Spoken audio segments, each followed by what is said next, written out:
Olá, gigantes! Muito bom dia, muito boa tarde, muito boa noite, independente do horário que você acessa o nosso canal e vem para essa Academia de Gigantes. Muito prazer em estar com vocês de novo e do meu lado, a minha amiga Paula Azar. Tudo bem, Paulinha? Tudo bom, Pedro? Tudo maravilha! Ah, muito bom. E quem é o nosso gigante de hoje, Paulinha? O nosso gigante é esse atleta que tem o olho do Brasil. Na verdade, tem o Brasil no olho, eu não sei nem como é que eu vou falar isso, mas é ele.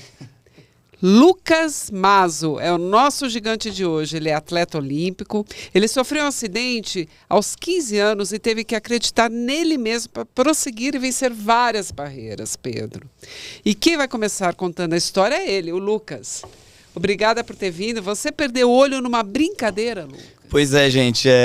Bom dia, boa tarde, boa noite para todos aí. Eu fico sempre muito feliz pelo convite aí. E é um prazer estar aqui compartilhando a minha história. E, bom, como que eu vou iniciar, sendo que já passou pessoas incríveis aqui que eu acompanhei. Então, pô, é um prazer, é uma honra enorme para mim. Eu fico super contente. E, bom, foi uma brincadeira, aquelas brincadeiras de criança que a gente faz meio que sem pensar, né? Ou fizeram comigo sem pensar. Eu tinha 15 anos, a gente estava num paintball com amigos do meu estágio, que eu era office boy na época, com 15 anos eu era office boy, e a gente estava naquela brincadeira do paintball, acabou a partida do paintball, e o instrutor falou, quem tiver bala, quem tiver munição pode atirar, sem compromisso nenhum, e ele sabia que ninguém mais tinha bala. Nisso um colega meu, ele tava atirando, só saía aquela pressão do paintball, e quando ele mirou no meu olho, a queima-roupa, tinha uma bala presa e foi certeira no meu olho direito. E tanto que na hora o pessoal achou que eu tava brincando, porque eu comecei a gritar, cair no chão, e eles falaram, não, mas não tinha bala. Aí quando eles viram que o estrago que aconteceu no olho, aí tudo mudou, foi uma loucura, passei por 3 cirurgias, reconstrução do globo ocular, reconstrução do meu arco zigomático, laceração total da pálpebra, então foi bem difícil, mas a gente ultrapassou isso daí foi em 2009, já fazem anos, né? Eu já até esqueci quanto tempo faz que eu tive que me adaptar a isso, e hoje a gente está aqui tentando viver de uma forma melhor, tentando não, né? Já estamos vivendo de uma forma melhor, então o início de tudo foi basicamente isso.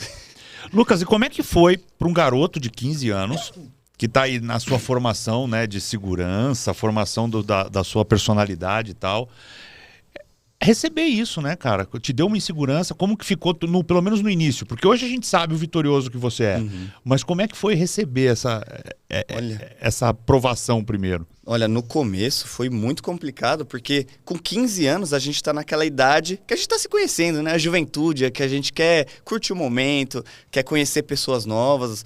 E com 15 anos é aquela idade que as meninas fazem aquela festa, né? De 15 anos. E eu sempre via na escola, e não era o meu sonho, mas eu tinha muita vontade de estar numa festa de 15 anos, de alguma colega minha. E eu sofri esse acidente fazendo 15 anos, e eu lembro até hoje que eu não fui convidado para nenhum aniversário, até porque eu tinha chegado numa escola nova e eu tava sem a prótese na época, então meu olho, minha pálpebra ficava bem baixinha. Então o pessoal me tratava com pena e ficavam com dó, mas ninguém me tratava com amizade mesmo, que queria me conhecer. Me tratavam com pena, me chamavam para rodas de conversas, porque achavam que eu estava sozinho. E, pô, eu sou um cara super extrovertido, eu gosto de conversar, eu gosto de conhecer pessoas novas. E pra mim, nessa época, foi difícil, porque eu tive que ser alguém que eu não sou. E eu tive que viver sobre o olhar de pena das pessoas. E é algo que eu totalmente me machuca nisso. Então, pra mim, foi um momento muito difícil. E uma coisa que foi o crucial na minha vida, que melhorou, que me fez voltar a ter uma autoestima elevada, foi minha família, que sempre me apoiou, sempre esteve comigo. É óbvio, mãe sempre vai falar que você é bonito, mãe sempre vai falar que você tá bem, principalmente seus avós. Mas nesse momento foi crucial para mim, porque a gente nessa idade que a gente tá se construindo, né? A gente já tá com o nosso caráter meio consolidado, mas a gente tá se conhecendo um pouco melhor, tá duvidando de muitas coisas, acreditando, desacreditando de muitas coisas. Então, para mim foi um momento muito crucial na minha vida ter essa participação da minha família. E depois lá na frente conhecer o esporte, que, pô, sem brincadeira, eu acho que quando você conhece o esporte e ele te molda tanto fisicamente quanto psicologicamente, você se sente mais aceito, mais bem resolvido consigo mesmo. Então, para mim, o principal X assim, da questão que foi resolvido foi o apoio da minha família e foi com certeza o esporte. Isso daí foi, sem dúvidas, a mudança para mim. Você morava em Belém, né? Não, eu nasci em Belém. Você nasceu em Belém? Nasci em Belém e com 9 meses eu já vim para São Paulo. Você veio para cá. Eu vim para São Paulo. No começo a gente morava na Vila Mariana, depois fomos para São Caetano e desde então morei em São Caetano. Aí depois eu passei na universidade, fui para o Rio Grande do Sul, aí depois voltei para São Paulo, aí agora eu moro em Brasília. E eu fico sempre um tempo em Portugal, que minha família, por parte de mãe, mora toda em Portugal. Então eu fico revezando. Fico um tempo em Brasília, um tempo em São Paulo, um tempo em Portugal. Quase um nômade. Agora, Lucas, antes de você ter esse acidente, você já queria ser atleta? Eu queria ser jogador de futebol, né? Mas porque é o sonho, né? De todo garoto, assim. Aquele sonho comum que é implantado no nosso coração desde muito jovem, e é o que a gente absorve na mídia. E eu gostava muito de futebol, queria ser jogador de futebol, mas tinha duas coisas. Eu era ruim. Eu não jogava bem, mas eu tinha muita vontade. E a outra era depois do acidente, né? Mas antes, quando eu tinha os dois olhos e enxergava bem, eu queria ser jogador, tentei, não consegui. A única coisa que me destacava, que às vezes eu era escolhido em penúltimo, né, no timinho, era a minha velocidade e a minha raça. Eu era muito veloz e tinha muita raça. Então eu era escolhido lá entre os últimos, mas me escolhiam. Tentei ser jogador, não consegui. E conheci a marcha atlética através do colégio militar que eu fiz lá em São Caetano. Eu fiz um colégio militar, era obrigado a fazer a marcha atlética e, pô, a gente é adolescente. Ninguém quer ser obrigado a nada, principalmente nessa fase de adolescência. E eu fui obrigado a conhecer a marcha atlética, não gostei logo de cara. E eu era ruim também, era muito ruim, lento pra caramba. Então eu conheci. Aí passaram-se os anos, recebi um convite para fazer uma musculação no 0800, eu falei, pô, 0800, fazer musculação, vou fazer. Mas tinha que fazer uma modalidade do atletismo, que a única que eu conhecia era a marcha atlética. Aí eu fiz, fui convidado a fazer um teste com um treinador, ele gostou. Com 1 mês eu fui federado e com 2 meses eu já estava competindo no Campeonato Brasileiro, sendo vice-campeão brasileiro, sub-20. Então foi aí que minha vida mudou. É porque uma coisa é você fazer a marcha atlética ou por obrigação e a outra é ela virar a sua profissão. Como é que foi isso, cara? Que você falou, não, eu dou pra isso aqui mesmo.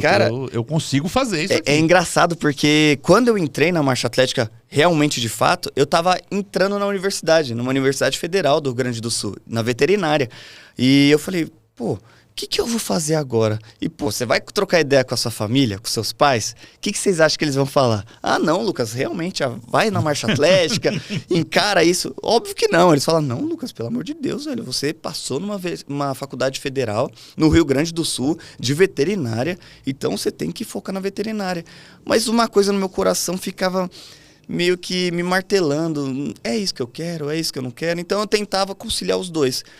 Em muitos momentos, como era uma universidade integral, eu tinha que estudar de manhã e à tarde, então eu tinha que treinar. Eu treinava 2 vezes por dia.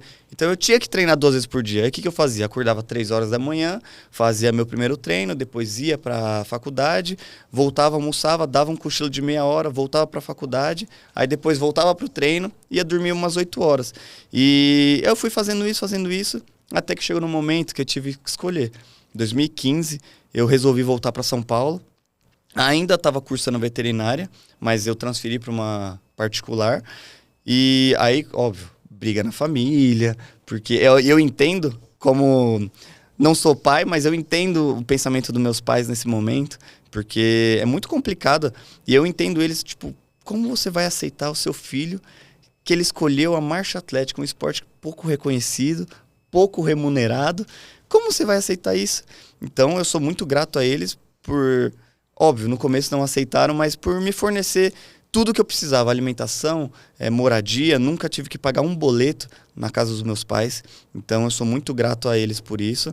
E foi ali em 2015 que eu vi que o meu sonho era o esporte, era a marcha atlética. E aí eu abracei de vez. Tentei. Em 2016 tentei ir para a Olimpíada do Rio, não consegui. Foi um momento muito difícil na minha vida. Entrei numa depressão também absurda. Mas 2017... Por que, Lucas?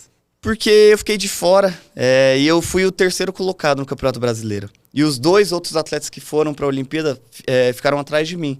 Então eu falei, caramba, eu tinha capacidade de estar nessa Olimpíada.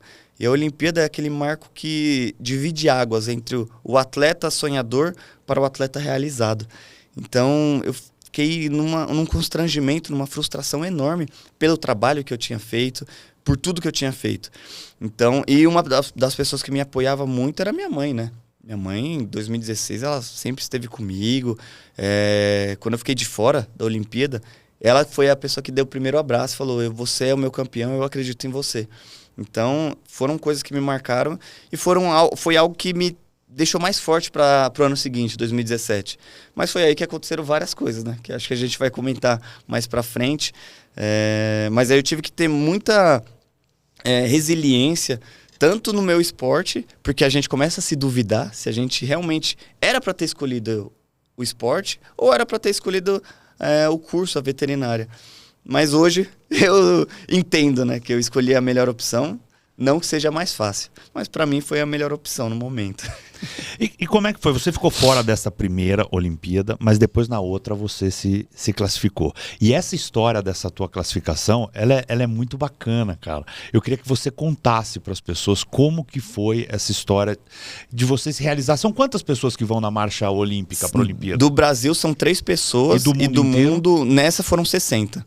Então quer dizer, de 7 bilhões de pessoas que o mundo tem, você está entre as 60 que fazem melhor aquilo. Pois é, uma vez eu fiz uma conta disso, a porcentagem é absurda. 0,00001. É incrível, Exato. Né?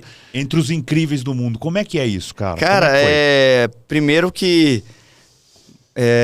cara, como que eu inicio isso? Porque às vezes eu falo e me emociono, e às vezes porque é aquele sentimento que não dá pra gente qualificar nem quantificar ele. Porque acho que ele é muito único e muito verdadeiro. Eu lembro que eu tava treinando muito em 2021, né? Que foi a Olimpíada, por causa da pandemia e tudo mais. Então eu tava treinando muito. E para retroceder um pouco, 2020 eu já tava treinando, já tava muito preparado. E eu sabia que ia ser a Olimpíada 2020, mas houve a pandemia.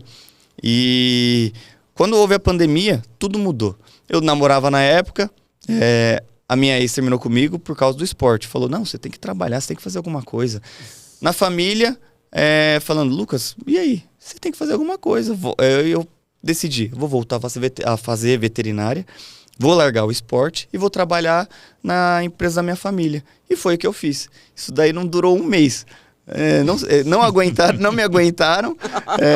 Fiquei um mês trabalhando na empresa da minha família. E terminou o curso veterinário? Não terminei. Não terminou. Cheguei ao último semestre, estágio final. Foi ainda que rolou mais briga.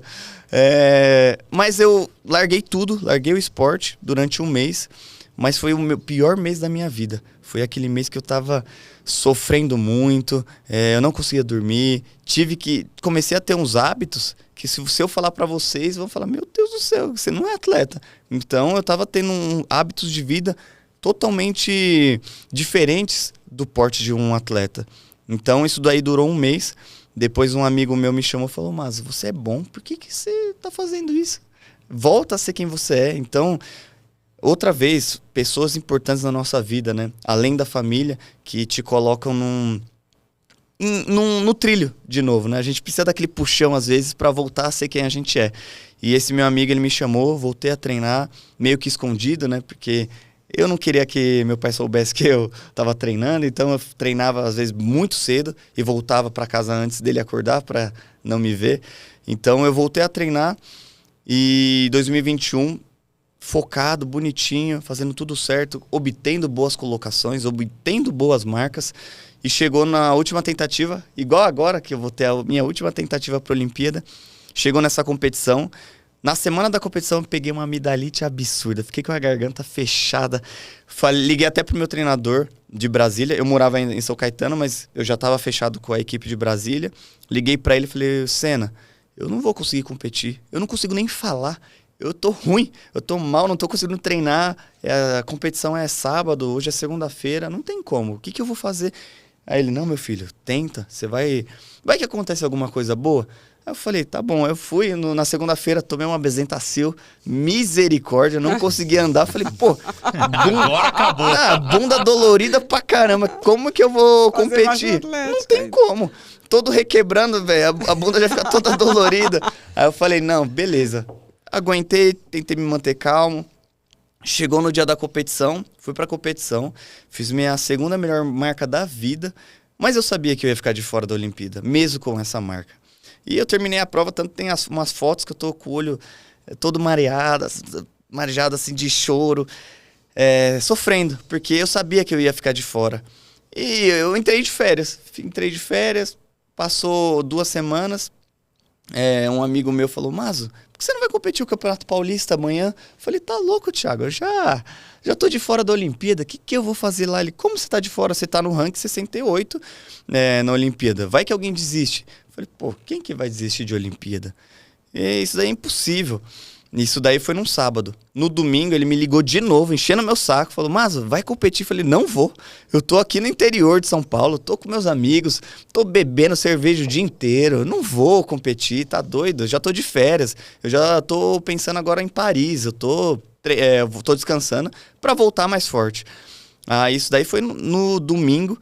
Na segunda de manhã eu acordo, ele, mas você já olhou o ranking? Aí eu falei, não, por que ele? Você tá no ranking 62. Eu falei, meu Deus, mas como assim que eu tô nesse ranking? O que tá acontecendo?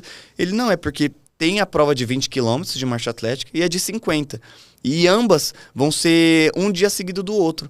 Então, alguns atletas que estavam classificados no 20 optaram pelo 50. E não tinha como, pela fisiologia do ser humano, aguentar fazer um 20 km em um dia, um 50 no outro, de forma saudável, nem saudável, mas para ter um resultado bom. Ninguém ia fazer isso, então eles optaram.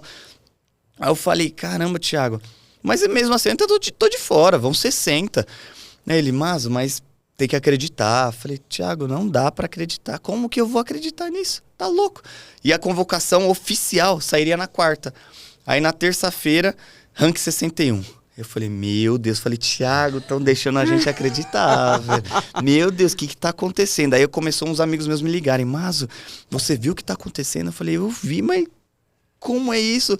Ele, você tem agora que acreditar mais em você. Aí eu falei, não, beleza. Aí na terça-feira à noite, eu fiz uma coisa muito assim, minha assim, e com Deus. Eu ajoelhei, fechei a porta do meu quarto, ajoelhei. Falei, Deus, eu não sei o que está acontecendo, eu não sei, eu estava num momento de muito questionamento da minha fé.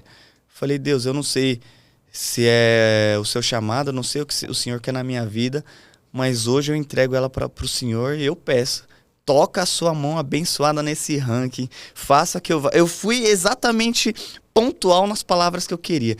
Toque a sua mão abençoada nesse ranking olímpico e me coloque na Olimpíada de Tóquio 2020. Aí, no outro dia, na quarta-feira de manhã, eu acordei, meu amigo, ligando, todo mundo me ligando, mas tá no ranking 59, você vai pra Olimpíada. Eu falei, meu Deus, aí foi a hora que eu comecei a ficar desesperado. Eu apertava F5 no ranking da Olimpíada pra ver se atualizava, pra ver se acontecia alguma coisa diferente de novo, né? Porque poderia alguém do 50 ir pro 20 também. Isso daí poderia acontecer. Então eu comecei a ficar receoso e a convocação sendo meio-dia. Falei, não, meio-dia vai acontecer a convocação. Aí 11h30 eu já tenso. 11h50 tenso. Meio-dia, nada. Meio-dia e 10, nada. Aí eu falei, meu Deus, o que tá acontecendo? Aí saiu uma nota no site da Confederação Brasileira. Convocação adiada por motivos técnicos. Falei, puta merda. Falei, sou eu. Haja coração. Não, eu falei, sou eu de fora. Aí mais uma... Deus falando, fica tranquilo que eu já cuidei de tudo. Aí eu fiquei tranquilo. Tenso ainda, né? Minha parte humana tensa pra caramba, mas a minha parte espiritual com muita calma, muita tranquilidade. Aí eu dormi naquele jeito, né? Tenso pra caramba. Aí eu acordei, saiu a convocação, e tava eu e a Leia, que ajuda lá em casa, ela sempre esteve com a gente. Então, eu lembro que ela tava assim, fazendo café, e eu tava assistindo a TV. Aí quando saiu minha convocação, saiu meu nome, eu comecei a chorar. Ela veio, Lucas, é o seu nome que saiu aí na TV? Aí eu falei, Leia, é meu nome, eu vou pra Olimpíada. Então, cara, foi um momento da minha vida que Sabe quando você acha que não tá acontecendo? E eu só fui acreditar que eu tava na Olimpíada na largada. Isso que eu tava 22 Verdade, Lucas. eu fui muito mal nessa Olimpíada, até porque eu não estava tão preparado psicologicamente. Então, eu só fui acreditar na largada, quando eu me toquei que tava 200 repórteres me filmando, o público, que não poderia ter público, assistindo a gente nas ruas de Sapporo, porque a competição foi em Sapporo, 800 quilômetros de Tóquio. Então, ali caiu a minha ficha que eu tava na Olimpíada. Aí foi que eu fiquei mais tenso ainda. E, pô, eu entendo um pouco de fisiologia. Animal, mas agora humano eu entendo um pouco. Então, eu falei, cara, eu tô num nível de adrenalina e estresse altíssimo. E a gente tem aquele entendimento de fuga, né? Que o animal tem. Que é adrenalina 1000, mas isso dura por um pouco período de tempo. E não deu outra. Eu faço 20 quilômetros. Com 5 eu já tava morto. Com 5 eu não conseguia dar mais um passo. Eu falei, meu Deus, como eu vou aguentar nisso? Aí eu fui até o 12, comecei a ter sensação de calafrio, porque eu tomei 2 cafeínas, coisa que eu não faço, pra ver se eu animava. Pelo contrário, me deixou apático, me deixou mal. Eu comecei a perder a sensação de movimentação das pernas. E, pô, já perdi uma mãe por treinamento excessivo. Aí eu falei, cara, eu não vou fazer isso com a minha vida. Eu sei que o esporte de alta performance não é saudável. Mas nesse momento, eu quero mais para minha vida. Então, eu tive que me retirar da prova por esses motivos. Mas ali eu aprendi muito mais coisa do que algo que uma medalha poderia dar para mim. Então, para mim, foi uma mudança muito grande na minha vida, tanto de mentalidade quanto fisicamente, né? Tive esse entendimento. Então, essa convocação para a Olimpíada para mim foi algo surreal que não dá nem para descrever. É sempre absurdo quando eu falo, eu sempre lembro o quão incrível foi isso daí na minha vida. Então, foi incrível. E quinta-feira agora, dia 27, pode acontecer de novo. Se Deus quiser, cara, eu tô confiante, mas óbvio, aquela parte humana da gente fica pensando sendo realista, né? Você fala, não, pô, mas se você vê dessa forma, não vai dar, que não sei o quê. Mas eu tenho muita fé e principalmente muita crença no meu trabalho. Eu tô me dedicando de corpo e alma, me dediquei muito desde o ano passado até aqui. Óbvio que a Olimpíada não é construída em um ano, a Olimpíada é construída por ciclos. Mais de 4 anos, mais de 8 anos. Eu sou atleta há mais de 10 anos, então construindo, tentando planejar, chegar bem numa Olimpíada. Então, quinta-feira do dia 27 é minha última tentativa para conseguir essa vaga olímpica. Vai ser difícil pra caramba. Mais do que em Tóquio? Cara, me perguntam isso e eu acho muito difícil responder, mas eu acho que é mais difícil. Por quê? O nível tá muito alto. A tecnologia tá cada vez mais evoluindo. Todos os atletas de marcha atlética hoje competem com tênis de placa de carbono, que na nossa época não existia isso. Em 2021 poderia existir, mas não era algo muito comum, tanto que nenhum atleta usava um tênis de placa de carbono. Hoje todos usam e todos têm uma marca excelente. Tanto que a marca que eu fiz agora na Espanha é a 4ª melhor marca da história do Brasil nos 20 quilômetros. Então evoluiu muito, está muito forte. E o que eu preciso fazer é algo muito forte também nessa competição. Mas eu acredito que nada é impossível, né? Eu tenho que acreditar, assim como eu acreditei em 2021, que algo incrível possa acontecer, algo sobrenatural. E a gente está na expectativa disso. E o que aconteceu? O que mudou desse Lucas de 2021 para o Lucas de 2024 agora? Cara, o que mudou foi a mentalidade e acreditar em si mesmo, né? Porque eu lembro que eu ainda tinha muitas dúvidas, mesmo eu sendo atleta da seleção, mesmo eu já tendo ido para vários lugares do mundo, competindo pela marcha atlética, pelo Brasil. Eu acho que o que mudou foi a minha mentalidade de acreditar mais em si, de parar de viver pensando no que as pessoas acham que é o certo ou errado na sua vida, o que eles apontam um dedo sobre o que você escolheu. Eu comecei a acreditar muito mais em mim e muito mais no que eu planejo na minha vida. E eu lembro que eu fui para a Olimpíada planejando o meu próprio treino. Eu que fiz a minha metodologia de treino. Óbvio que eu não vou descartar o apoio dos meus treinadores, as pessoas que estiveram envolvidas me dando todo o apoio, tanto físico quanto mental, quanto financeiro. Então, eles têm um papel principal e muito grande nisso. Mas eu me planejei, eu escrevi o meu treino, desde o início eu escrevi tudo. Então, eu tive que acreditar nisso. E às vezes, em 2021, eu ainda estava um pouco na dúvida. Falei, será? Será que é isso mesmo? Aí, agora eu vejo que eu tenho muito mais bagagem e muito mais coisas para me fazer acreditar mais em mim.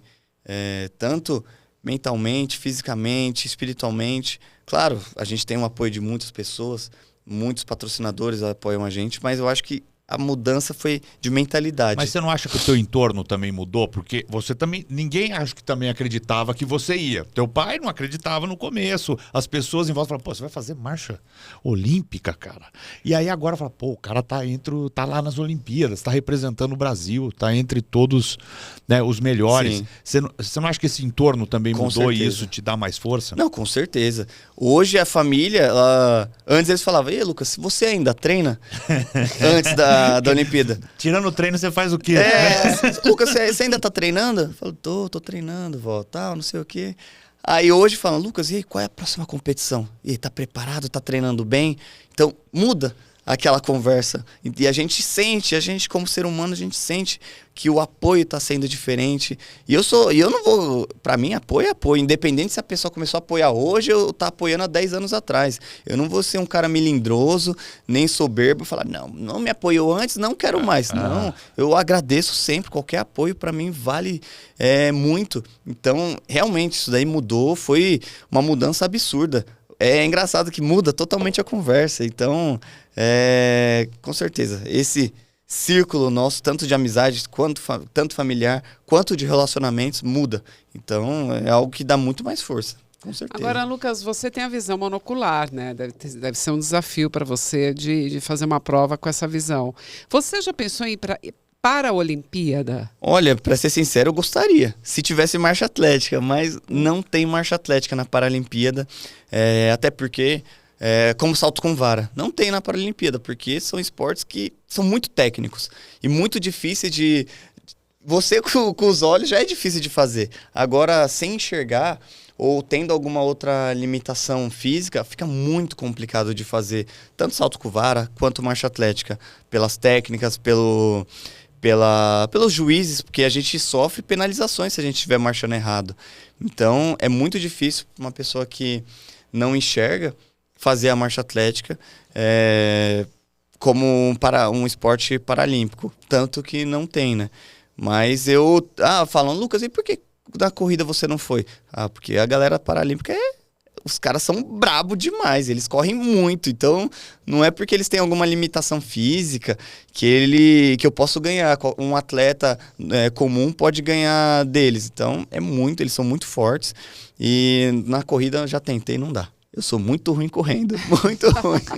Mas quais são os seus principais desafios durante uma prova com a visão monocular? Olha, é engraçado porque... Óbvio, pra mim atrapalha, mas acho que atrapalha mais os outros também. Porque, por exemplo, a gente tá num pelotão. Um pelotão é quando tem aquele bolo de gente marchando junto. Sei lá, uns 30 atletas marchando junto. E eu no meio. Sempre quando a gente vai pegar a nossa água, que tem um posto de hidratação que os nossos treinadores dão a nossa água. Cara, às vezes eu bato em alguém, porque, pô, eu não enxergo do lado direito, e a água é sempre do lado direito. Então, eu não sei quem tá do meu lado aqui. Eu tenho que ficar virando. E eu não vou ficar virando pra perder energia tendo que olhar. Então, às vezes, eu tropeço em alguém, bato. E às vezes eu escuto algum insulto em outra língua, mas eu nem ligo. Então, aí eu escuto um negócio aqui e tal. Aí eu nem ligo. Aí depois eu tento conversar com as pessoas, né? Os atletas. Hoje eles já conhecem. A galera do mundo já sabe quem eu sou, sabe da minha peculiaridade. Aí eles falam, não, Lucas, não passa nada, sabe? Eu não sei que tu não pode mirar. Aí então eu fico mais tranquilo. Mas tem essa limitação e tem também a questão da profundidade, né? A gente que é pessoa monocular, a gente tem essa questão da profundidade. Por exemplo, eu vou pegar essa taça que tá aqui. Se eu chegar pegando, a chance de eu derrubar é muito grande. É 50% de chance de eu derrubar. Então eu tenho que chegar, tocar nela primeiro e pegar. Eu não posso já chegar pegando porque posso derrubar. Às vezes, quando eu tô em bar com um amigo meu, com meus amigos tomando uma cerveja, fala, vai, Mazo, serve a gente. Eu vou servir e erro o copo. Aí eu sirvo tudo errado. Não, mas deixa, você não serve pra isso, deixa que a gente faz. Então, uma das limitações é a profundidade. Então, quando vão me dar água, muitas vezes eu tenho que chegar com as duas mãos. Uma pra encostar, essa daqui eu encosto primeiro pra pegar a água, e a outra eu sei o lugar que ela tá e eu pego. São questões milimétricas, mas fazem diferença. Ainda mais numa Olimpíada, onde qualquer microsegundo vai fazer uma diferença no final. Exatamente. São pontos cruciais que a gente... São coisas pontuais, que se a gente não estiver atento, podem definir um resultado bom, um resultado ruim, uma medalha, uma desclassificação. Então, por exemplo, agora na Espanha, que eu fiz a melhor marca da minha vida, eu lembro que eu tava com 2 cafeína dentro do meu shorts, até num potinho que eu tiro, e eu só tomo uma. Eu ia tomar 2 nesse dia. Eu coloquei uma na boca no quilômetro 8 e algo na minha cabeça falou, Lucas, cospe. Eu cuspi a cafeína para tomar 2 quilômetros depois. E ali foi o momento crucial, que eu falei, caramba, imagina se eu tivesse tomado 2 cafeínas. Então são coisas que são mínimas, mas máximas no final. O que essa cafeína faz para quem está assistindo a gente? O que a cafeína faz para o atleta que está... A cafeína, ela é um estimulante natural, claro, e que faz a gente retardar a nossa fadiga.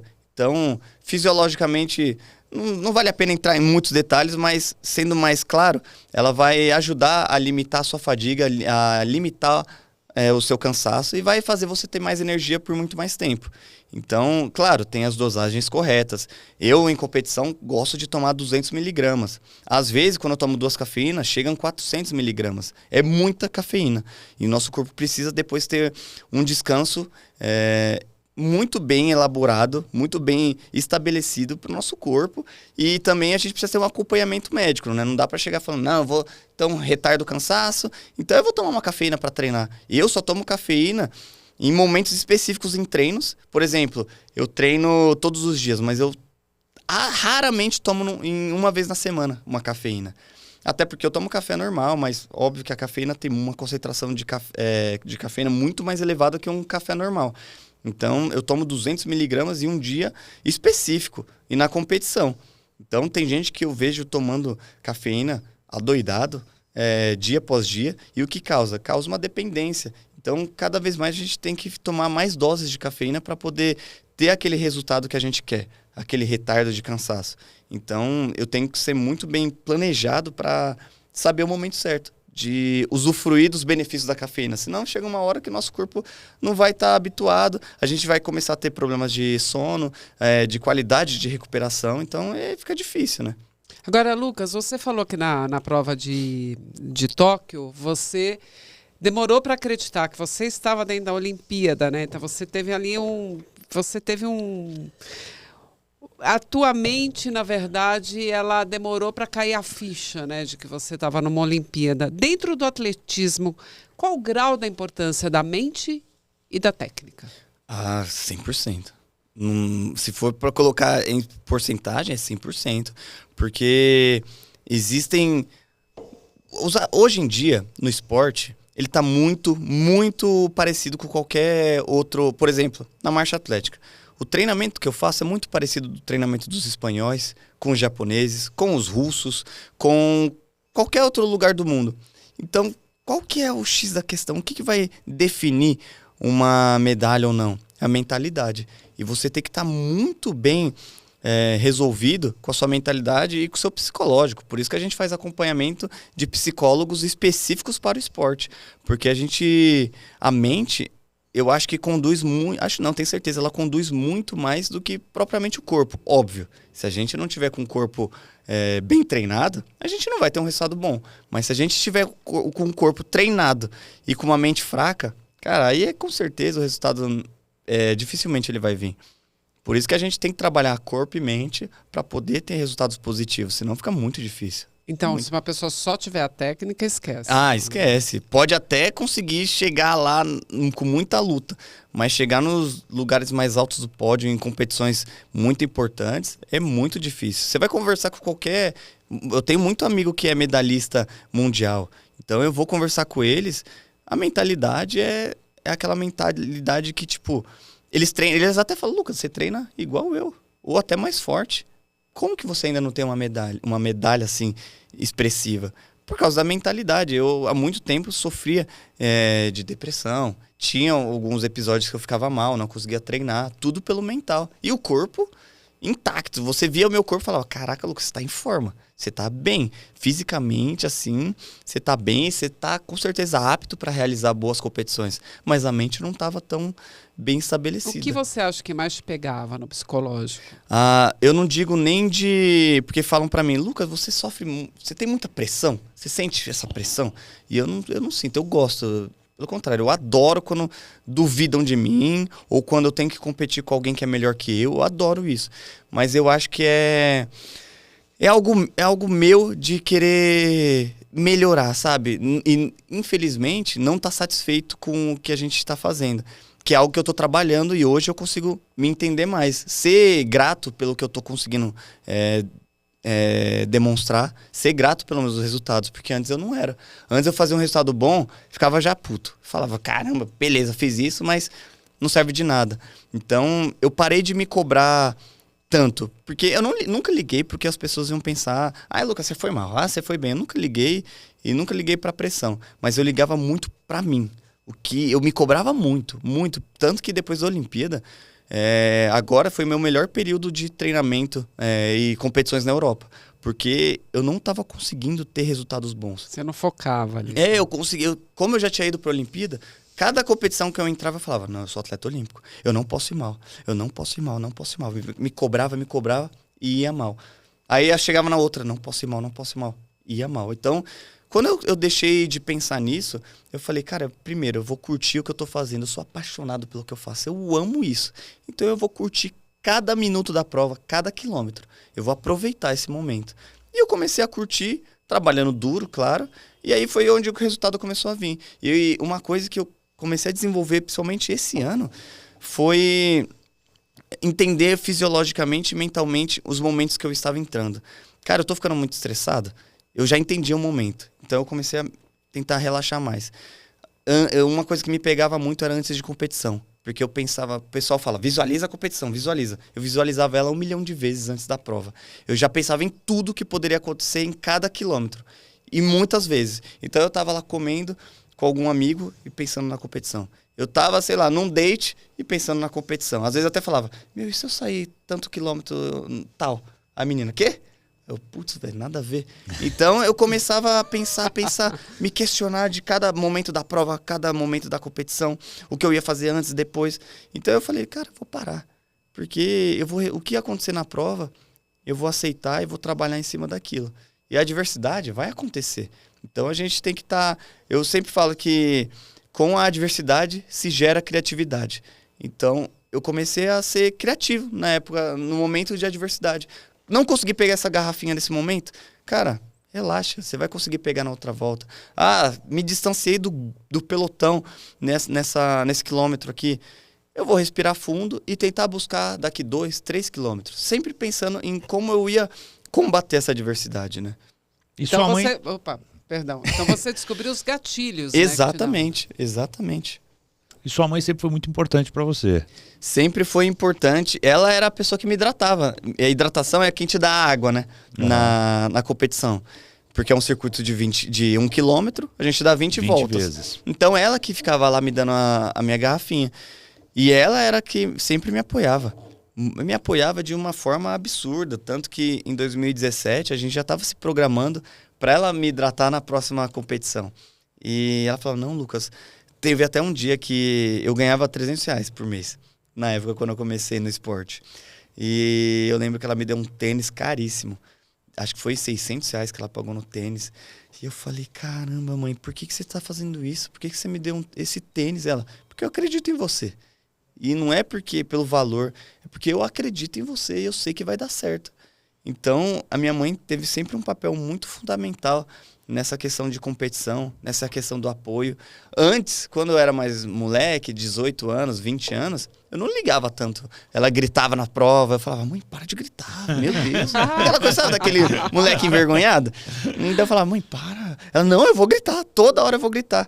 E hoje eu sinto essa falta. Eu falo, caraca, hoje eu não tenho mais minha mãe para dar esse grito, para dar esse abraço para mim, mas eu tenho pessoas, eu consegui trazer isso para pessoas próximas, amigos, familiares, para estarem nesse momento. E nessa competição da Espanha, Eu nunca tinha sentido isso. Foi onde eu senti uma energia de todos.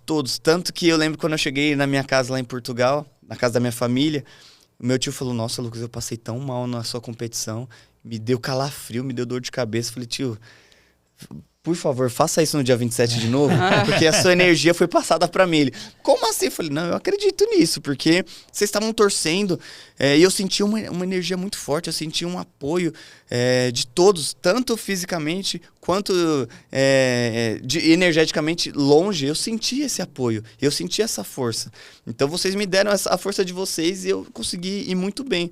Tanto da minha mãe, que não tá mais comigo, mas eu senti esse apoio, né? A cada momento. Então... a minha mãe tinha um papel fundamental que eu consegui, graças a Deus, passar para outras pessoas e tentar sempre memorizar, né, o sentimento que ela tinha por mim, né? Então, a minha mãe tem sempre esse papel na minha vida. E quem está assistindo a gente também, hoje, no dia da estreia deste programa, dia 23, dia 25, daqui 2 dias, nós vamos ter o índice olímpico, então já mande as energias positivas. Estamos fazendo uma física quântica aqui para a gente colocar ele lá no alto do pódio, já no dia Amém. 27. Você vive do esporte hoje? Sim. Dá para viver do esporte? Olha, como atleta olímpico dá para viver, é aquela coisa, né? É menos do que a gente merece, mas é mais do que necessário para conseguir viver bem. Mas além disso eu tenho outros projetos, né? Eu tenho projetos que eu trabalho em cima de também qualidade de vida, que eu tenho certeza que vai deslanchar em breve. Mas, óbvio, o esporte hoje é o que me mantém. Hoje eu vivo 100% do esporte, apesar de eu ter outros projetos já engatilhados. Você dá vários cursos, né, Lucas? Um deles você fala que é o curso Como Ter a Mente de um Atleta Olímpico e Vencer a Procrastinação. Como é a mente de um atleta olímpico? Olha, não dá para ser algo padronizado. A mente de um atleta olímpico não é algo padrão. Eu falo que é algo super diferente, por isso que dentro desse e-book meu, eu juntei a mente de outros atletas olímpicos de outras modalidades. Taekwondo, ginástica, natação. Então, eu falei, porque eu tenho o meu gatilho, o meu momento para eu vencer essa procrastinação. Mas e a pessoa do taekwondo? E a pessoa da natação? E a pessoa da ginástica? Como é que eles vencem essa procrastinação? Por exemplo, o Gabriel Santos, ele está indo para Paris agora de novo. É a 3ª Olimpíada dele. E falei para ele, Gabriel, como é que você vence a procrastinação? Ou você vence o momento de cansaço, aquele momento que você não está afim de fazer o que você tem que fazer? Como é que você faz? Ele, Lucas, primeiro eu estabeleço pequenas metas na minha vida, no meu dia. Eu acordei, tô naquela sensação ruim, então eu não penso em como vai ser o dia ao todo. Eu penso o que eu preciso fazer naquele momento. E eu escrevo. Falar, por exemplo, no treinamento. Ele tem 10 séries de 100 metros na natação para fazer. Então, no café da manhã, ele acorda, ele fala, eu tenho 10 séries de 100 metros para fazer. Eu não vou pensar nas 10, eu vou pensar em cada uma. E se ela vai ser boa ou vai ser ruim, não me interessa, eu só vou pensar naquilo. Porque para um velocista, 10 séries de 100 é muita coisa, né? Uhum. E eu entendo ele. Então, ele pensou, eu vou me planejar de acordo com cada etapa, cada momento do meu treinamento e vou vibrar a todo momento quando eu concluir ele. Então, é engraçado porque tem pessoas que só se alegram, só se satisfazem quando alcançam aquele momento alto. Ou por exemplo, aquele momento que terminei todo o treino, mas ele se alegrava a cada pequeno treinamento concluído desse dia. Então ele falava, caramba, consegui. Aí depois consegui mais uma vez. Para no final ele estar estabelecido e falar, bom, eu venci o que eu não queria ter feito. Que era o que a maioria das pessoas sofre. A maioria das pessoas tem que fazer alguma coisa. Por exemplo, a louça suja na pia. Precisa ser lavada. E ela muitas vezes deixa, amanhã lava. Chega o amanhã. Putz, amanhã, sem falta, eu vou lavar. Aí chego depois de amanhã. Então, a pessoa não cria metas. Agora, Lucas, como que eu vou vencer a procrastinação numa louça suja? Bom, você tem eu, particularmente, eu tenho um problema com isso também. Não é porque eu venço a procrastinação em relação ao meu treino que é fácil em outras questões da minha vida. Mas, por exemplo, com a louça, eu tive que desenvolver algumas coisas na minha vida. Eu ligo um podcast e fico escutando ele enquanto eu vou lavando a louça. Óbvio, eu já deixo na minha casa tudo planejado para eu não ter muita louça, que só tem um prato e um copo, porque eu moro sozinho. Falei, eu sou bem sistemático com isso. Não, para eu poder almoçar, para eu poder jantar, eu tenho que lavar a louça do almoço. Então, essa foi uma maneira de eu conseguir vencer essa procrastinação momentânea. Então, isso é um gatilho dentre vários e vários outros para você poder ter um resultado bom na sua vida. Um que eu adquiri, principalmente nesse ano, que eu também passei por um momento um pouco conturbado, tanto no final do ano quanto no início. Eu falei, cara, eu preciso criar uma rotina. E eu vou chamar ela de rotina campeã. São 10 coisas que eu preciso fazer no dia para o meu dia ter sido 100% agradável e ter valido a pena. Então, uma delas, acordar, arrumar a cama. Que, nossa, é coisa pequena, mas é necessário. Eu preciso desse momento na minha rotina. Outra coisa, ler 5 páginas de um livro. Ai, Lucas, mas só 5. No final de um ano são milhares de páginas. Uhum. Então, eu preciso disso. Fazer os 2 treinos do dia. Mas não é obrigação? É obrigação, mas às vezes a gente faz de qualquer jeito. Ou a gente só vai por fazer. Então, eu falei, não, eu tenho que ter esse compromisso. Dentre outras coisas que eu coloquei na minha rotina, que quando eu concluo o dia, falo, meu dia tá feito. Eu tô medalha olímpica. Hoje eu ganhei minha medalha olímpica. Hoje o Luciano do Vale, grande Luciano do Vale, que para mim foi comecei, né, minha carreira de jornalista com o Luciano, ele falava, o esporte é só vibração. Não tem outra. Se você não vibrar com o esporte, você não faz esporte. Principalmente para um atleta, né? Para um atleta olímpico. Você acha isso importante dentro da... Com certeza. Com certeza, porque o esporte de alta performance, alto rendimento, ele é muito... não digo robotizado, mas ele é muito sistemático. Você tem que cumprir com determinados volumes de treino, quilômetros, dias após dias, treinando. Se a gente não se alegrar com isso, se a gente não vibrar com isso, como que a gente vai se manter? Por exemplo, no Ano Novo e no Natal, eu estava treinando. Eu não visitei minha família. O meu Ano Novo eu passei com o meu treinador, o meu Natal eu passei com o meu treinador e com meus companheiros de treino. Então, tudo pensando no resultado, mas a todo momento sendo grato e vibrando. Eu falei, cara, no Ano Novo eu fiz 40 quilômetros de marcha atlética. Eu falei, caraca, como que eu vou fazer? Antes eu tava pensando, como que eu vou fazer isso? Eu falei, não, hoje eu tenho que mentalizar que vai ser concluído e eu vou ser grato absurdamente. Queria estar com meus amigos, com a minha família, passando o Ano Novo, viajando. Queria, eu acho que é um momento necessário, mas eu estava com outros objetivos, eu tinha outras pretensões da minha vida. Então, era um momento que eu tinha que abrir mão desses prazeres, né, para poder estar focando na minha carreira. Então, e a todo momento, sempre sendo grato e vibrando com resultados de treinos, até o treino ruim, porque eu falo que o treino ruim ele é super necessário para ressignificar o treino bom. Porque se a gente só treinar... Primeiro que ninguém treina todo dia bem. Vai ter um dia que a gente vai ser um pouco abaixo da expectativa. Mas ele é necessário para poder... Dar parâmetros. Né? Exatamente. A gente entender por que ele foi ruim. Ou entender também, ele é necessário. O treino ruim é necessário. Tanto quanto a mente. Ter esse treino ruim trabalha muito a nossa mente, né? Então, é super necessário. E você criou um método de 2% para você dar seus 2%. Como é que é essa história? Conta para quem está assistindo. Bom, esse método, o princípio, a motivação inicial dele, eu já vou até contar a história da minha mãe. Porque ele tem muito a ver com a história dela. Minha mãe, ela também corria.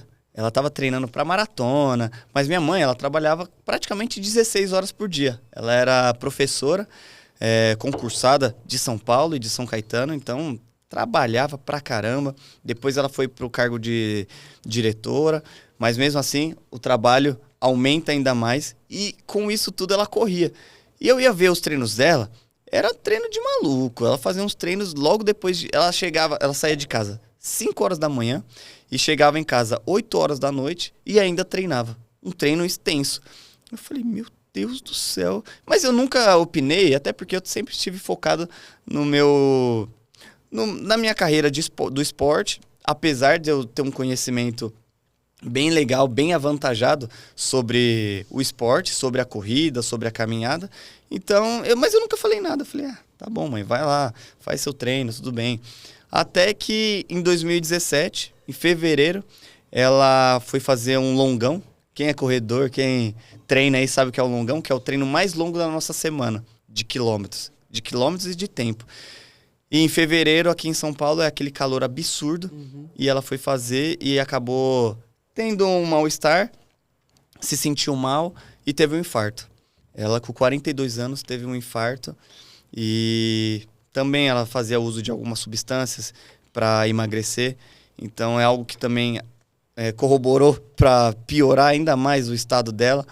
Então, resumindo, ela teve um infarto com 42 anos, em 2017, faleceu depois de uma corrida extenuante. Por isso que eu sempre falo que a corrida, acima de tudo, ela tem que ser por saúde. Ela não pode ser por estética, ela não pode ser...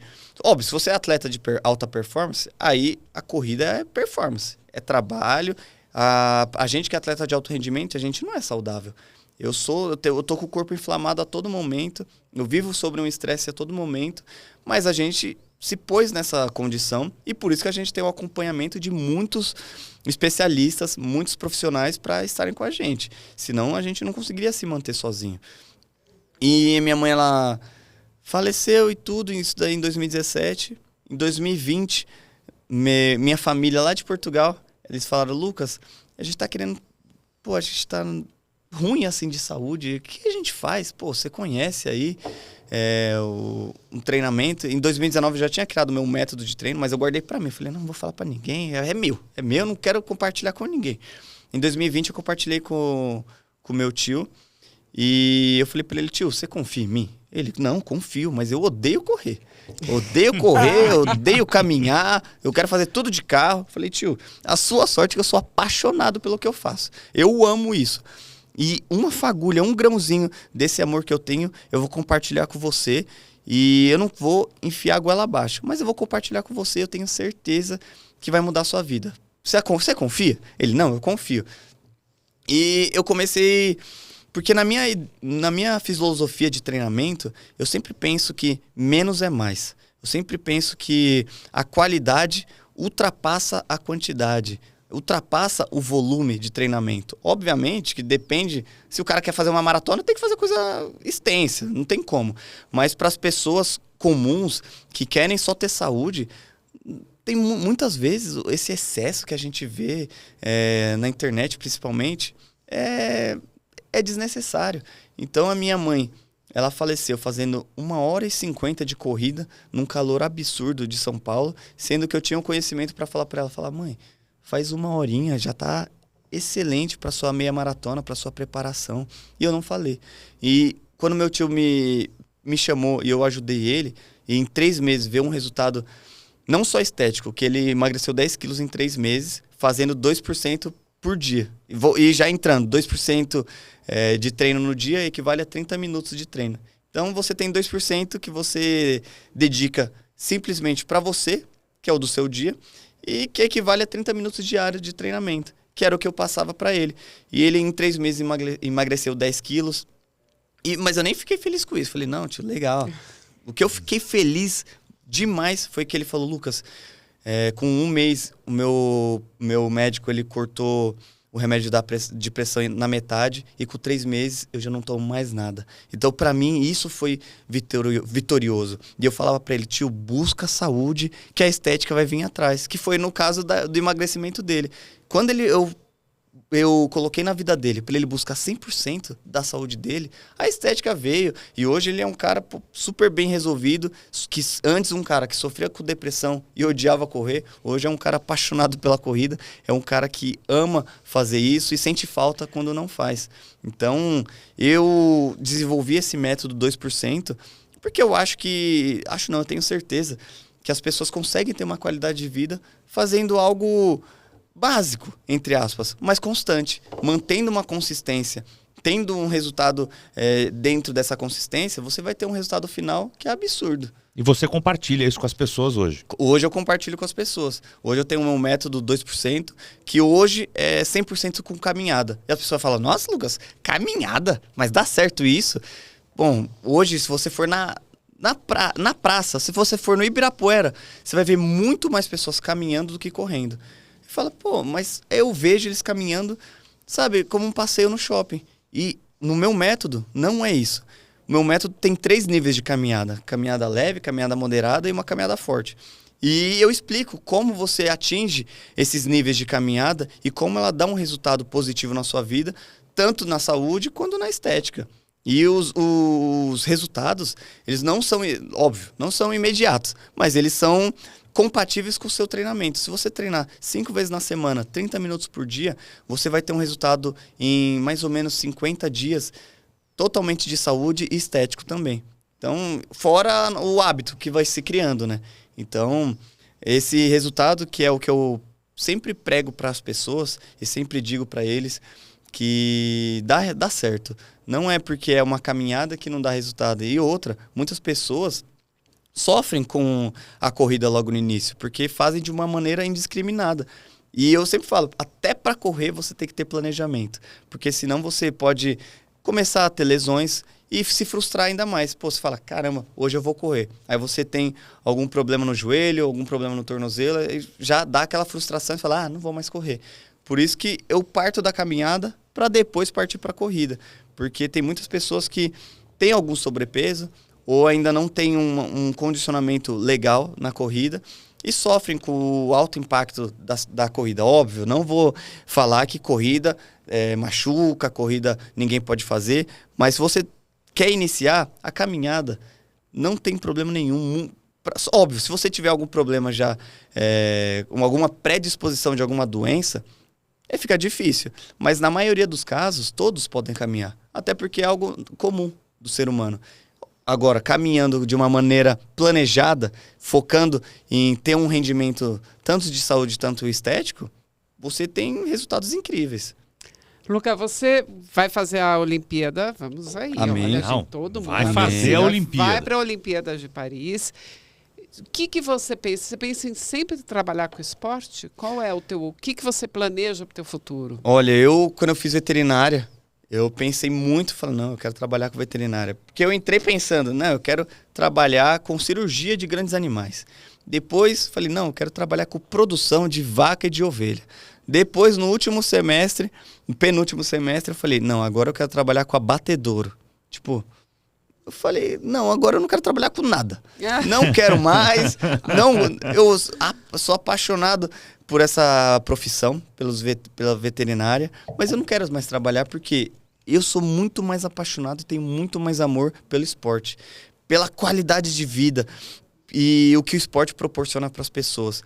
Eu falei até com uma amiga esses dias, falei, olha, o esporte, ele dá para o ser humano coisas que nem a educação dos pais podem dar, que é o reconhecimento do seu próprio valor, de ter aquele entendimento fisiológico e físico, ter comprometimento com o horário, ter mais dignidade e empatia porque, claro, o treino é individual, mas você compartilha do seu treinamento com muitas outras pessoas e você inspira. Então, você tem coisas que só o esporte pode proporcionar na sua vida.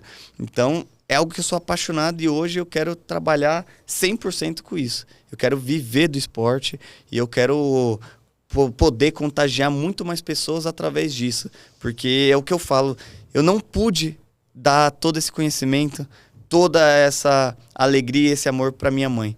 Eu não consegui fazer isso. Então eu quero ter muito mais oportunidade de poder contagiar muito mais pessoas e poder dar o que eu não consegui dar para minha mãe, que é esse amor por esporte e a mudança de vida através do esporte. Mas você não acha que ela, acompanhando você nesse tempo que você teve como atleta, ela não percebeu esse teu amor pelo esporte? Ah, com certeza.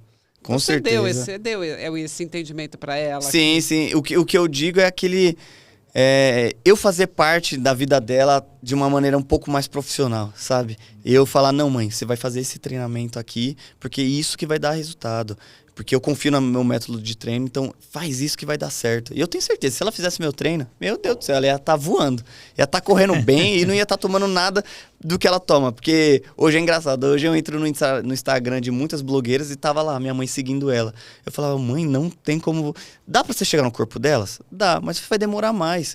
E não queira ultrapassar processos, ultrapassar etapas de uma vez. Viva o processo, curta ele.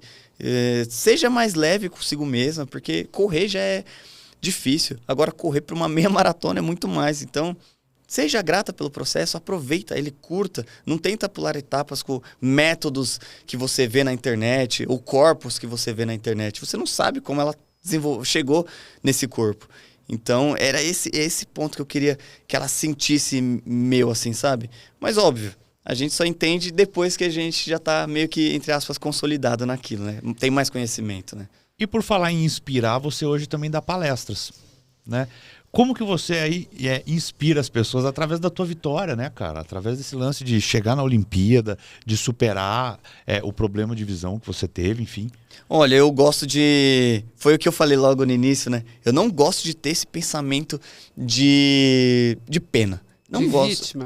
De vítima. Ai, coitadinho dele. Nossa, perdeu o olho com 15 anos. Coitado. Nossa, perdeu a mãe em 2017.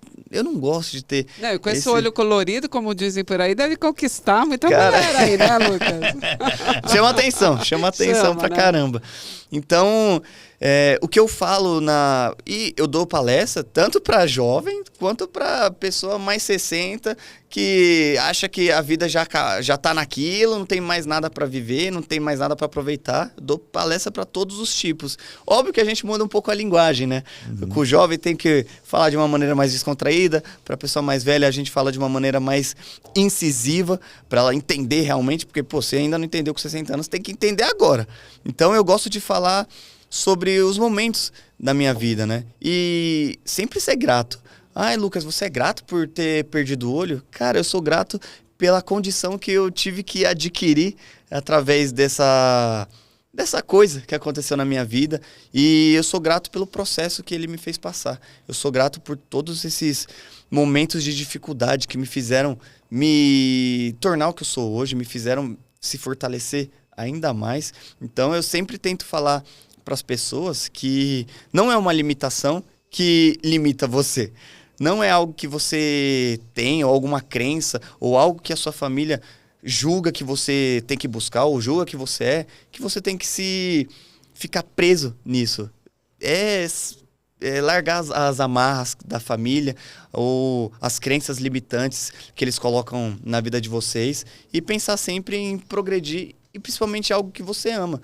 É difícil? É difícil, mas você tem esse poder. Se você não buscar algo que você ama, quem que vai buscar por você? Você é o único líder da sua vida, né? Então, eu tento sempre focar nesse princípio de você buscar o seu sonho, independente do que seja. Tanto que falam, Lucas, e se quando você tiver um filho, você vai querer que ele faça marcha? Aí eu falo, eu vou querer que ele faça o que ele quiser. Se ele quiser ser campeão de peteca, que ele faça peteca. Se ele quiser jogar bolinha de gude profissionalmente, não sei nem se existe, ele vai jogar e eu vou apoiar no que for.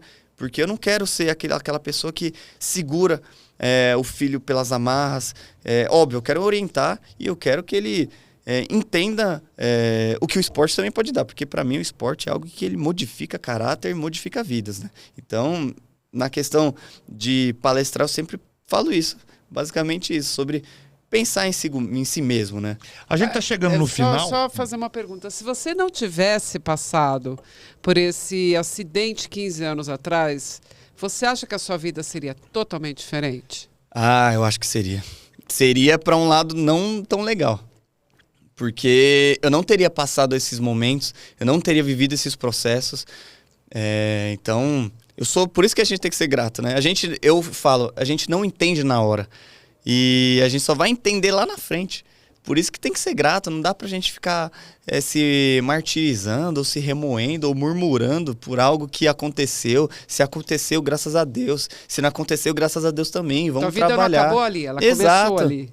Exatamente, começou ali. E foi algo que hoje eu vejo que é legal. E é engraçado que a gente que é monocular, eu não sabia. é um público gigante. Tem muita gente que é monocular e eu não tinha ideia. Tem ator que faz novela que é monocular e eu não sabia. Aí eu falei, caraca, velho, o cara é monocular, meu Deus do céu. E o que é mais legal, que mulheres falam comigo, monoculares, ela fala, Lucas, depois que eu vi a sua história, depois que eu vi que você usou uma bandeira do Brasil no seu olho, eu parei de tirar foto com a franja no meu olho. Porque eu tinha vergonha, porque a gente perde um pouco da estabilidade da nossa visão, do olho, do movimento. Então ela falou, hoje eu tiro foto com o cabelo preso, não tenho mais essa vergonha. Então essa é a minha missão. É isso. E de onde veio a ideia da bandeira? Como é que você chegou nessa ideia da bandeira? Porque eu não ia deixar isso passar. Não, né? Cara, é engraçado pra caramba, porque na Olimpíada... Tava naquela época, né, quem usa bandeira do Brasil, cores do Brasil, é de tal ideologia política e não sei o quê. Ai, que bobagem. E o pessoal achando que eu era partidário de algum lado, sendo que, pô, nunca fui. Mas a ideia surgiu quando eu comecei no esporte. Eu comecei em 2011 para 2012. E o Fábio, que é quem confecciona as minhas próteses, os meus olhos, ele sempre fazia meu olho castanho. Eu tenho meu olho castanho, tanto que eu coloco, parece que eu sou normal. Sou normal, né? Como se fosse o cara uma aberração. Então, eu coloco, fica normal, tranquilo. Tanto que eu tive uma namorada que ela demorou 2 meses pra acreditar que eu não enxergava de um olho. Eu tive que contar pra ela. Não, aqui, eu tive que tirar o olho aqui, ó. Aqui, ó. Não enxergo. Não enxergo. Ela, nossa, mas é tão perfeito. Porque é. E a história da bandeira, em 2011, eu cheguei na clínica do Fábio. Eu tinha começado, eu tava com 1 mês de treino. Ainda não sabia se ia pra Olimpíada, não sabia de nada, mas eu tinha essa vontade já no meu coração. Então eu cheguei pro Fábio e falei, Fábio, se um dia eu for pra uma Olimpíada, você consegue fazer um olho com a bandeira do Brasil pra mim? Ele, consigo, dá pra fazer. Aí passaram-se os anos, passaram 10 anos, 2021, cheguei na clínica dele e falei, Fábio, você lembra daquele sonho que eu tinha da bandeira do Brasil nos olhos, se eu fosse para uma Olimpíada? Ele, lembro. Falei, então pode fazer que a gente realizou esse sonho. Então, ele fez a bandeira e eu não sabia que ia pegar tanto, eu não sabia que ia ser tão incrível o burburinho que isso poderia dar. E para mim, pô, foi algo surreal. Tanto que quando eu fiz a bandeira, eu cheguei na Vila Olímpica, pô, tava uns caras mó top, né? Lá, tudo. Aí eu cheguei no fotógrafo do time Brasil, falei, no jornalista, falei, ô João, você não consegue fazer uma fotinha pra mim, não? Eu tava de óculos escuros. Ele, consigo, tá, mas por quê? Falei, não, eu quero tirar foto com esse olho. Quando ele viu, ele, não, é uma matéria agora que a gente vai fazer. No outro dia a gente já fez matéria e o boom foi imenso. Então, essa que é a história do olho. Muito legal. E se de tudo que você aprendeu, Lucas, você pudesse deixar uma única dica pra quem tá assistindo agora, uma dica de ouro pra pessoa levar pra vida, qual seria essa dica? É aqui, né? Nessa câmerazinha. Bom, o que eu posso falar pra vocês é que acreditem mais em si, acreditem mais em vocês mesmos, não dependam da opinião de outros, não vivam pela opinião de outras pessoas. O seu sonho é esse, não comente ele com ninguém, guarde ele dentro do seu coração, não conte pra ninguém, de verdade, porque eu já tive essa experiência de contar meu sonho pra namoradinha, de contar meu sonho pra familiares, que no primeiro momento me criticaram quando eu não pude alcançar ele logo de imediato. Então, acredite em vocês mesmos, independente do seu sonho, independente do que você crê ou descrê, acredite que pode dar certo, pode não. Vai dar, mas só depende de você. Então, independente do que seja, acredite em você. Lucas, o que faz o ser humano ser gigante? Olha, o que faz o ser humano ser gigante, eu acho que além dele ser realizado pelas coisas que ele faz, é tocar na vida das pessoas. Porque não importa você ser realizado se você não é a mudança na vida de pessoas, se você não é inspiração na vida de pessoas. Eu penso que eu sou realizado hoje de ter conquistado uma Olimpíada, mas para você ser gigante mesmo, você tem que ser inspiração e uma mudança na vida das pessoas, uma mudança genuína mesmo, não aquela mudança, eu torço por ele, eu quero mudar a vida de outras pessoas. Você tem que ser contundente, você tem que ser firme e incisivo na mudança na vida das pessoas. Acho que é isso que torna uma pessoa gigante. Bom, Lucas, boa sorte pra você. Ó, torcida, atenção Tamo aí, firme e hein? forte. Vamos Ó, pra daqui cima. 2 dias, esse moço aí, esse menino, tem que ir pra Olimpíada representar Amém. o olho dele, que é o Brasil. Amém. Cara, muito obrigado pela tua presença, muito obrigado por você inspirar as pessoas, por carregar o Brasil no coração e no olho. É não verdade. E por representar o Brasil. De verdade, a gente já tá aqui na torcida para que nessa quinta-feira, dia 27, né, logo depois do nosso programa aqui, seja o melhor resultado e que você venha com outra Olimpíada. E com medalha. Com medalha. Amém. E com medalha. Ó, se vier com medalha, vai voltar aqui no Gigante. Com pra contar certeza. Quem como quiser foi. te seguir, Pode me seguir no @mazolucas, meu Instagram. Tem no meu TikTok também, lá eu posto mais coisas ainda.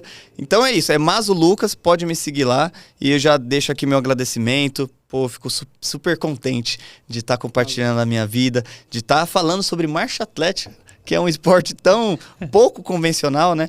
Mas independente do esporte, tá falando sobre ele, né? Porque eu falo que eu não quero que ninguém ame marcha atlética, mas eu quero que ele ame o esporte, que o esporte tem esse poder de mudar vidas, de impactar países, de mudar realidades, né? Então eu agradeço mais uma vez aí essa oportunidade e a conversa que foi, pô, super incrível pra mim, foi muito legal. Muito legal pra e gente muito também. obrigado a você que está assistindo a gente e que acompanhou esse Academia de Gigantes e que já está torcendo pelo Lucas também. Semana que vem a gente volta. Se inscreve no canal, ativa o sininho, siga a gente em todas as redes sociais por onde esse programa passa e Deixa o seu comentário que a gente quer saber o que você tá pensando. semana que vem a gente volta. Agora, Lucas, a gente olha para lá com essa bandeira que você tem e dá um tchauzinho que semana que vem a gente está aí. Até! Tchau, galera.